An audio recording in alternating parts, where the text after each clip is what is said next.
Okay, this part's gonna be basically an autopsy of why the third clutch pack failed. So I'm gonna show you all the parts that I see that's damaged. This is a piston right there, and it went inside of the third clutch. I think this is the drum. There's the bearing. So the piston went inside this drum, and the reason why there's so much damage there is because this spring, once all these discs, you can see that the friction material is all gone on it.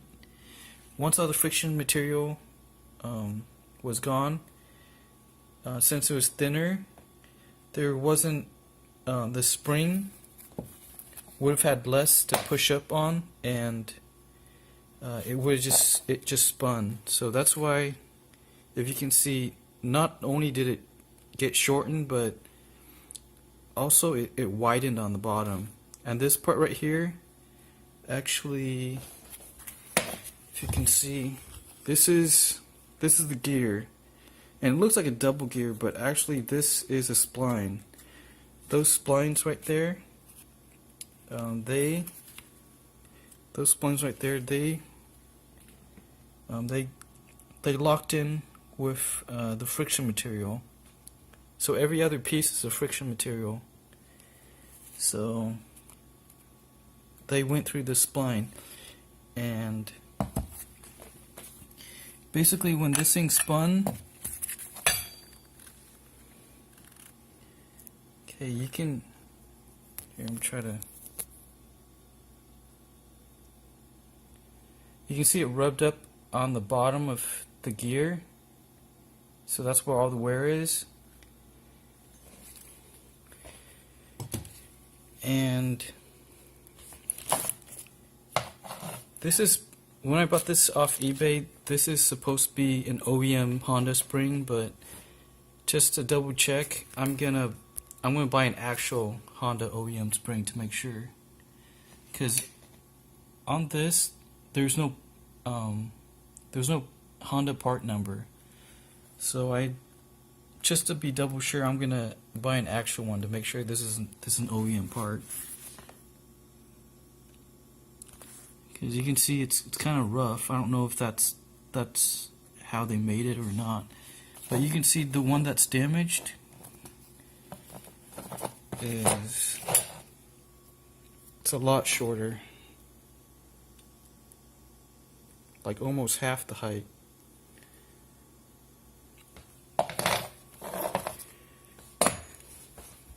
So this retainer, you can see it's also damaged from the spring spinning.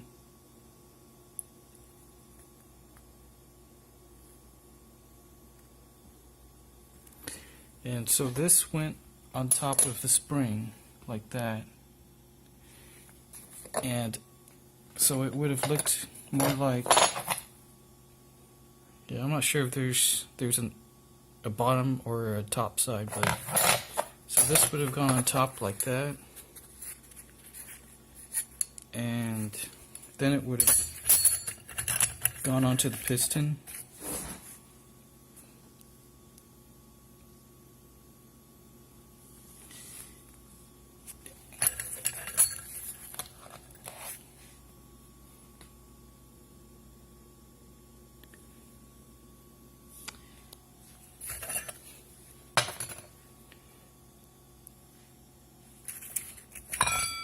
Okay, this part, maybe it's important, maybe it's not, but these pieces, it's the O-ring on the piston right there.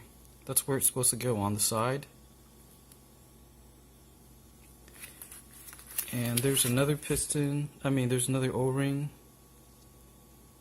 right inside there.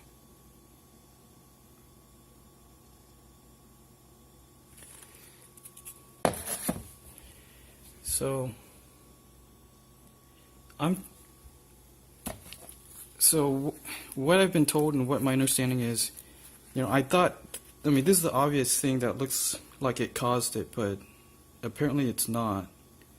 You can actually see that there's blue from when it got heated up too hot. But so this got damaged because the friction materials wore off, and since it was smaller, it got loose and it made this spin. So I'm told that it's several things. So the steels, these steels were actually from Japan. It was number 600 cork, and it was a 3-step sanding process or polishing process. So they sanded this with number 600 cork 1, 2, and 3 times. The American copy process, they did number 400 sanding 3 times. And so when they dissected all the transmissions, they found out that was one of them. That was one of the problems. And so they took, they looked at the Japanese version, and they did number 600 sanding, and then number 600 cork for the second and third steps. So I can't be sure because obviously it's all worn off. But so that's one cause. Is basically once you get the new steel part, look at it and make sure it's not too rough. I'd probably feel it and then look at it too.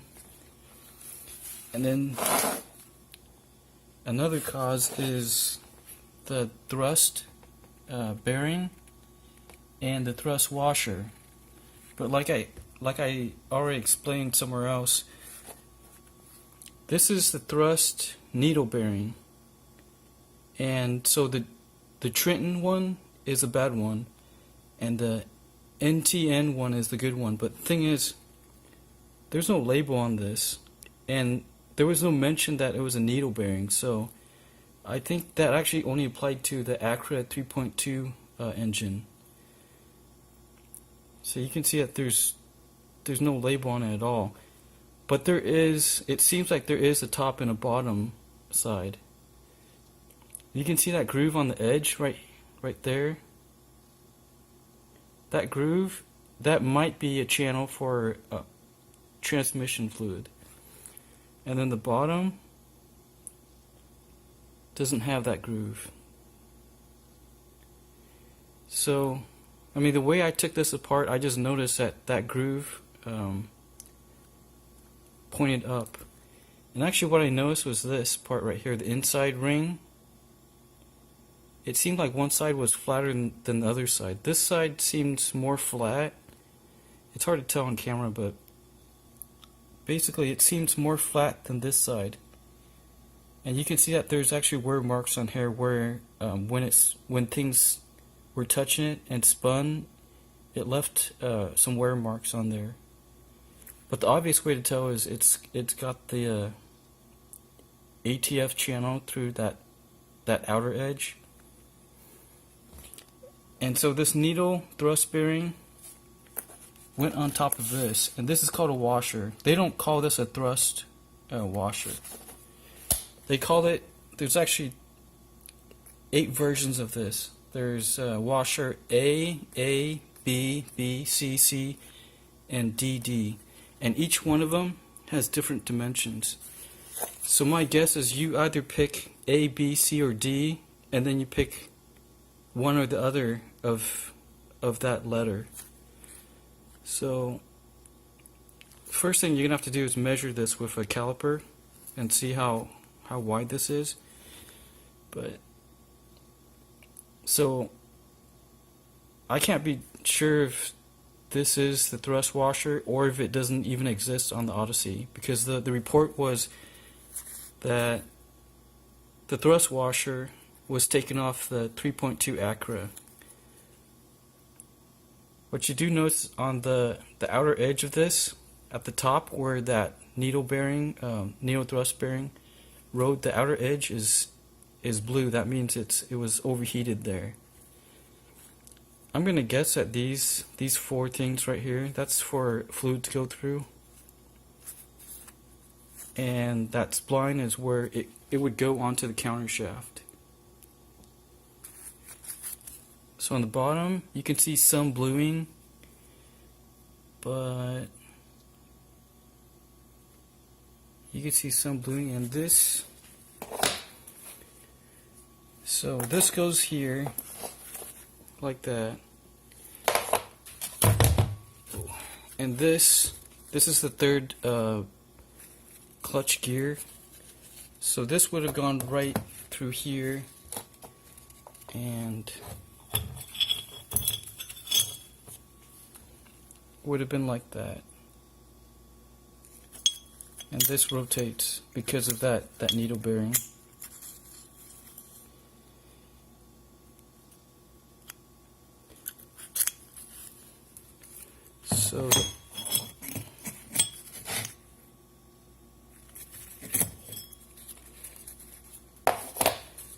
So the only thing I can guess is, since that has an ATF fluid channel on the outer edge,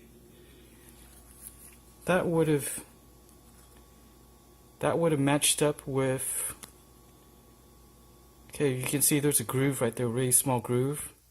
It would have matched up with that, but when I actually put that needle thrust bearing in it, it doesn't match perfectly. I mean, maybe it matches enough, but basically if you just take this,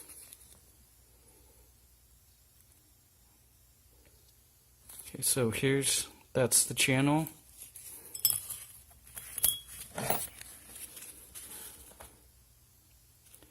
It looks like it matches pretty good, but actually,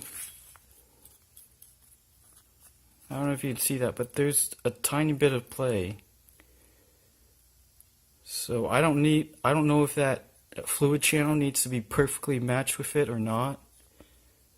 To me, it sounds like this would be better because that gap would let fluid go underneath there. But see, there's those holes that you see. I'm gonna guess that the fluid goes through there, or it exits out there, one of the two. And this, the bottom of this, you can see it's worn, all these wear marks on it.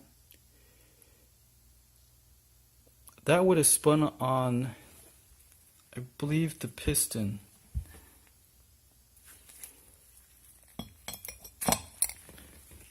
So let's see if we can match up the damage marks. Yeah, you can see those damage marks right there, so that matches up. How much damage was there? Let's see if I can show you.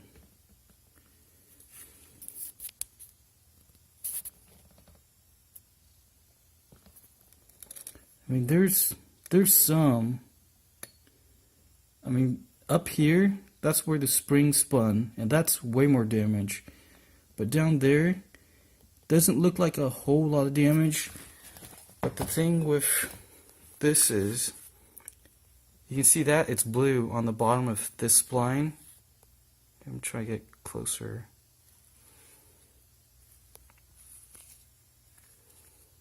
Yeah, there you can see it's blue because it must have overheated.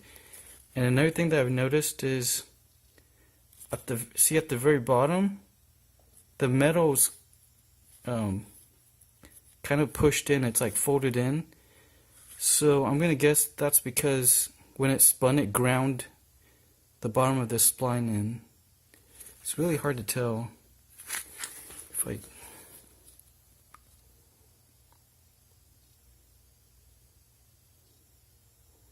there, it's very slight, but I was gonna reuse this gear, but I think maybe I'll just get a new one. Because I took a metal pick to it, and it's metal. It's not dirt. So there was some overheating at the very bottom here. You can see where it's blue.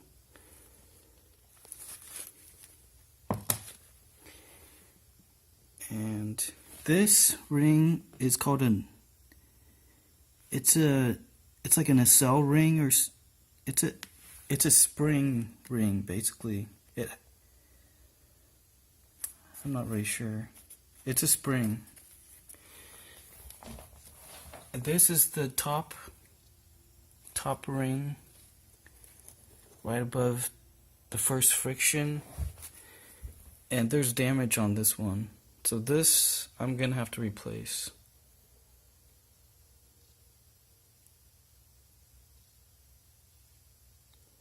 Yeah, it's got a lot of damage.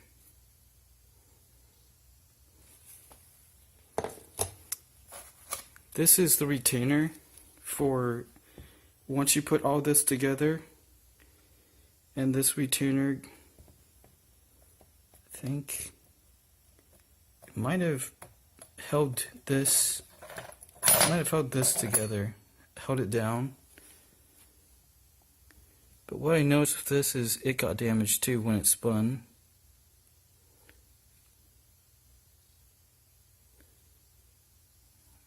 Yeah, right there. Basically just it kind of deformed it a little bit.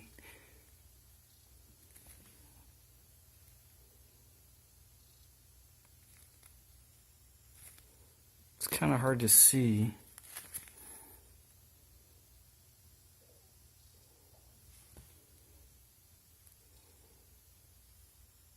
But basically, this has to be replaced.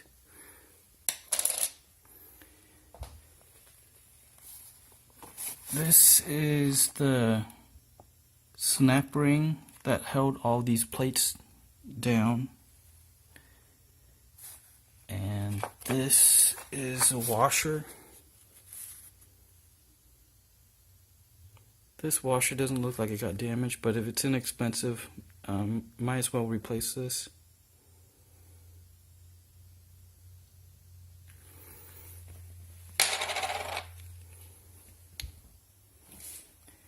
So the drum itself doesn't look that. If there is damage, I don't know where to look on here, because here doesn't feel like there's damage, and this is where some damage. I should see something if it was damaged. I'm not seeing any other obvious damage on it.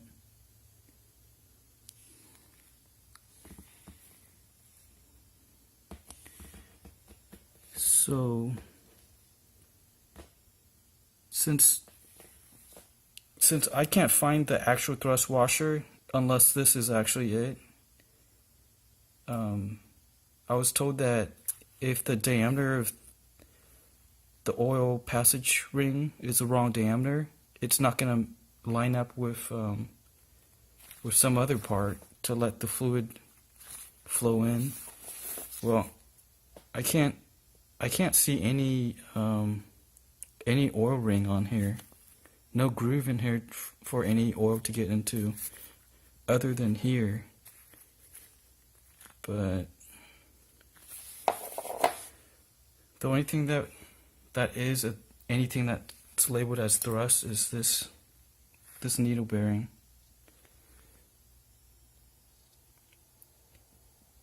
And it doesn't look like that diameter is obviously wrong, but I don't even know how you would tell.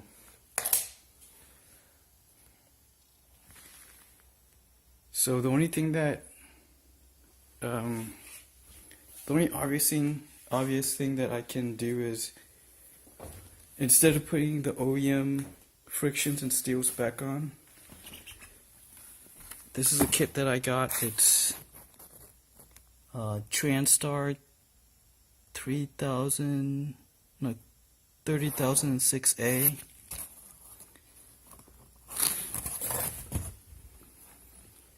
I'm going to make sure all these seals are actually just like the originals. And if they're not, I'm going to get the OEM ones. But basically, these are called Rebestos GPX frictions, and they're supposed to be harder and twice the life of OEM frictions. So even if I put all this together and it has the same problem, since these are much harder, I should be able to get 200,000 miles off of these. And this is the kit with the steels. So I'll check it to make sure it's not too rough. But this is the steel, the whole, like the complete kit for all 5 gears.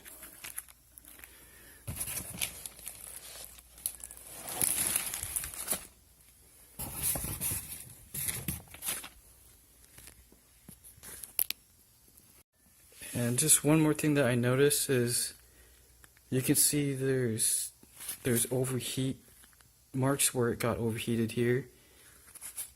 And that part right there, I think that's just how they balance this thing. So I'm guessing those holes are how they balanced it. And then they attach these weights or whatever they are.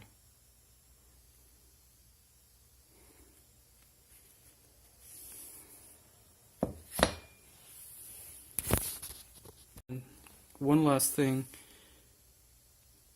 I was told that they did fix the parts, but I mean, how would you tell? Because if it's the same part number, how you know it's the old version or the new version?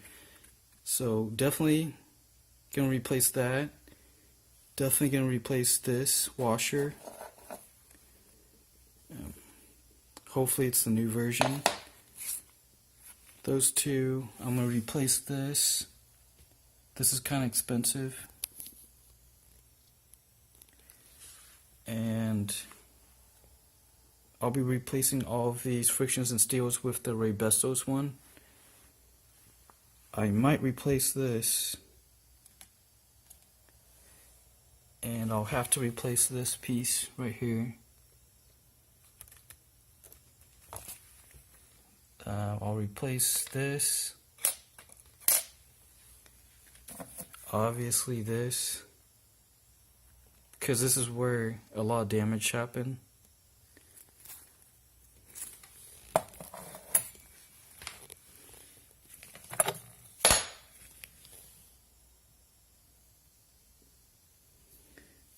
And I'll have to replace this because this is where it rubbed up on, it must have rubbed up on these frictions, because this is the retainer for the return spring. So it would disengage the clutch pack, so it has to rub on the bottom of one of these, either the bottom or the top or something like that. And this is the piston. It's probably it has to get replaced, and with the O-rings too. And these O-rings are weird. It didn't get stretched and break. These are actually clean brakes. I'm not sure why it just broke like that. It broke in like 4 or 5 pieces. And it's not even brittle. It's still rubbery.